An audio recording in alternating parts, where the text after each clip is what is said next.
और चलिए आगे बात करते खबरों की, जहां पर पहलगाम में हुए आतंकी हमले के बाद से ही भारतीय खुफिया एजेंसी अलर्ट मोड पर आ गई और धीरे धीरे भारत में रह रहे पाकिस्तानी जासूसों को लेकर इनपुट इकट्ठा कर रही थी।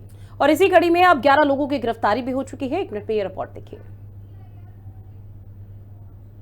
भारत पाकिस्तान के बीच बढ़ते तनाव और जम्मू कश्मीर के पहलगाम में 22 अप्रैल को हुए आतंकी हमले के बाद से भारतीय खुफिया एजेंसी पूरे तरीके से अलर्ट मोड में है।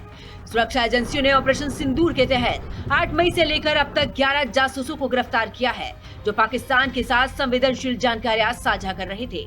इन गिरफ्तारियों के बाद सुरक्षा एजेंसियां कई ग्रोह संदिग्धों की पहचान कर रही है, जिनके तार पाकिस्तान से जुड़े हो सकते हैं और वो भारत की जानकारी पाकिस्तान को दे रहे थे। इसको लेकर लगातार गिरफ्तारी भी हो रही है और इस मामले में सबसे ज्यादा चर्चा में अगर कोई है तो वो हरियाणा की ज्योति मल्होत्रा है, जिससे हरियाणा पुलिस और एनआईए ने पूछताछ की।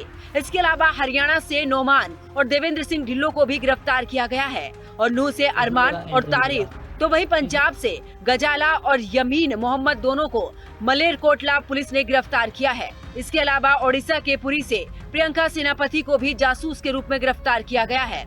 नवांकुर चौधरी, उत्तर प्रदेश के रामपुर से शहजाद और जालंधर से मोहम्मद तुर्जा अली की भी गिरफ्तारी हुई है।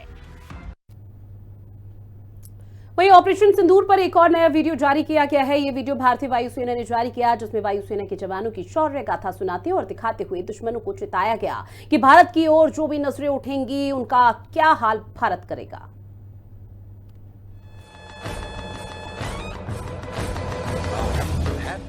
भारतीय वायुसेना ने ऑपरेशन सिंदूर पर एक नया वीडियो जारी किया है, जिसमें वायुसेना के जवानों की शौर्य गाथा सुनाते और दिखाते हुए दुश्मनों को चेताया गया है। धनुष के बाण पे उतार दो।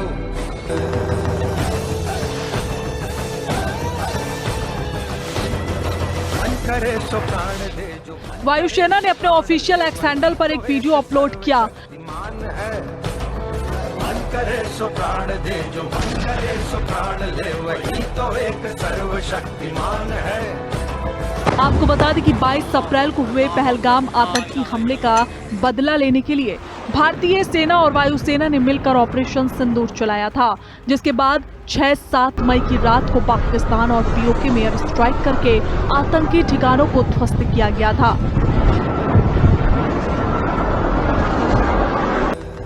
भारतीय सेना भी पिछले 10 दिन में कई वीडियो जारी कर चुकी है और आज वायुसेना ने भी वीडियो जारी किया है और ये वीडियो भारतीय वायुसेना की शौर्य और पराक्रम को दर्शाता है। मन करे सो प्राण दे, जो मन करे सो प्राण ले, वही तो एक सर्वशक्तिमान है। विश्व की पुकार है ये भागवत। इस वीडियो से साफ हो जाता है कि अगर पाकिस्तान दोबारा इस तरह की हरकत करता है तो भारत उसका यही हश्र करेगा।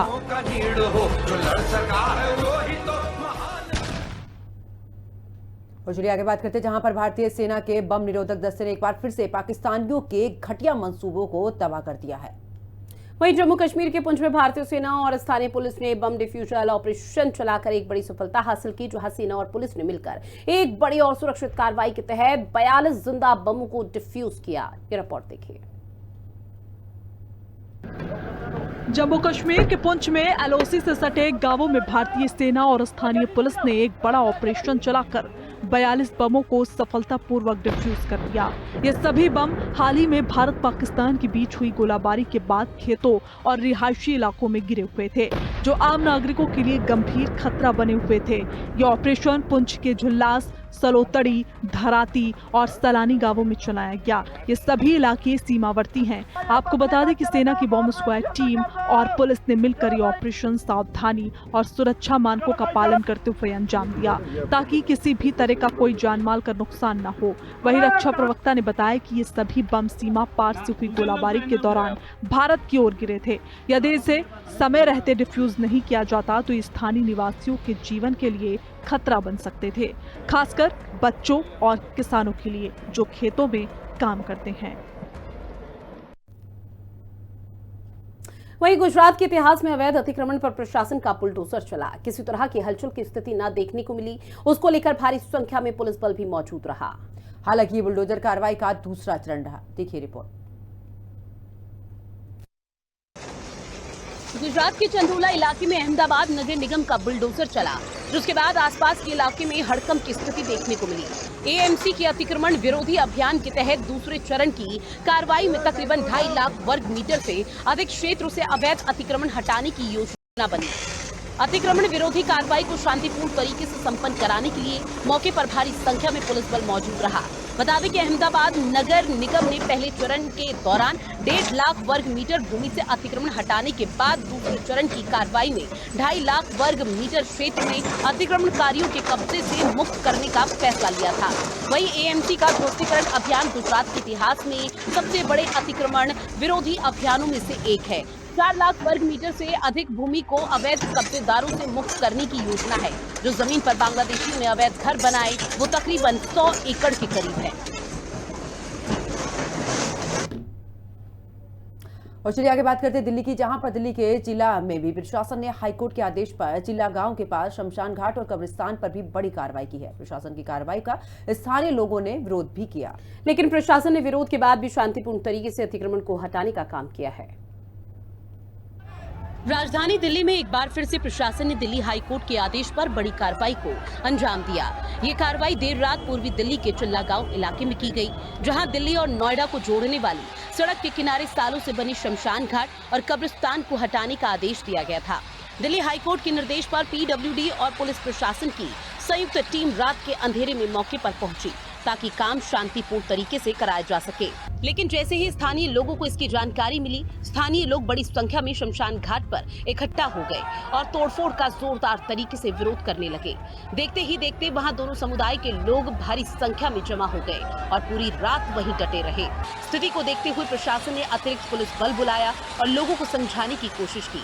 हालांकि कुछ समय के लिए माहौल तनावपूर्ण जरूर रहा, लेकिन किसी भी बड़े टकराव को टालने में प्रशासन सफल रहा। ये प्रशासन की सतर्कता और संयम का ही नतीजा था कि इतनी संवेदनशील कार्रवाई भी बिना किसी हिंसा के पूरी कर ली गई। वहीं बात उत्तर प्रदेश की करेंगे, जहां डीएनए को लेकर इस वक्त सियासत जोरों पर है। ब्रजेश पाठक और अखिलेश यादव के बीच जमकर एक दूसरे पर तंज कसा जा रहा है। सोशल मीडिया से अब ये सियासत पोस्टर वोर तक आ गई है। देखिए इस रिपोर्ट में। इन दिनों यूपी में डीएनए को लेकर सियासत गरमाई हुई है। सपा अध्यक्ष अखिलेश यादव और डिप्टी सीएम ब्रजेश पाठक के बीच में लगातार सोशल मीडिया पर वोट देखने को मिल रहा है और अब ये डीएनए की लड़ाई सोशल मीडिया से पोस्टर वोर पर आ गई है, जहां ब्रजेश पाठक के समर्थन में समर्थकों ने 1090 चौराहे पर माफी मांगने के होर्डिंग लगाए हैं। तो वहीं सोमवार को बीजेपी की तरफ से बीजेपी कार्यकर्ताओं ने ब्रजेश पाठक पर सपा की ओर से की गई अभद्र टिप्पणी पर विरोध दर्ज कराया और सपा प्रमुख अखिलेश यादव का पुतला दहन किया। डीएनए विवाद ने तूल तब पकड़ा जब इस पर सपा के मीडिया सेल द्वारा ब्रजेश पाठक के डीएनए वाले आपत्तिजनक कमेंट पर निशाना साधा। जवाब में सपा अध्यक्ष ने लंबा चौड़ा पोस्ट कर मुद्दे पर सफाई दी और साथ ही डिप्टी सीएम को मर्यादा में रहने की हिदायत दी। अखिलेश यादव के पोस्ट के बाद ब्रजेश पाठक ने फिर से एक के बाद एक 2 पोस्ट किए और सपाइयों को शिशुपाल की संज्ञा दे डाली और सपा की मानसिकता पर सवाल उठाए और डीएनए का मतलब किसी व्यक्ति विशेष से नहीं बल्कि आपकी पार्टी की राजनीतिक सोच से है। और चलिए आगे बात करते हैं, जहां पर यूपी के गोंडा में पुलिस एनकाउंटर में मारा गया 1 लाख के इनामी बदमाश सोनू पासी उर्फ भूरे की क्राइम हिस्ट्री खौफनाक है। उस पर कई थानों में हत्या, लूट जैसे संगीन धाराओं के तहत 48 मामले दर्ज है। 1 मिनट में रिपोर्ट देखिए। यूपी में जब से योगी सरकार बनी है तब से अपराधियों की शामत आ गई है।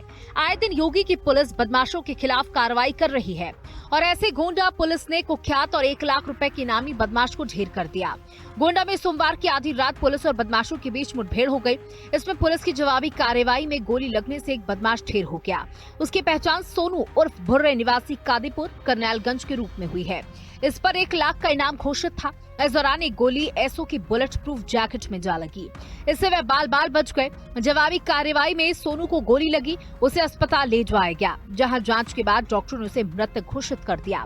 सोनू के खिलाफ हत्या, लूट, डकैती जैसे 48 से अधिक मुकदमे दर्ज है।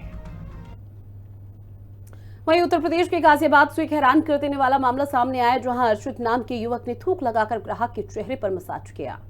फिलहाल अर्शद जेल की सलाखों के पीछे है।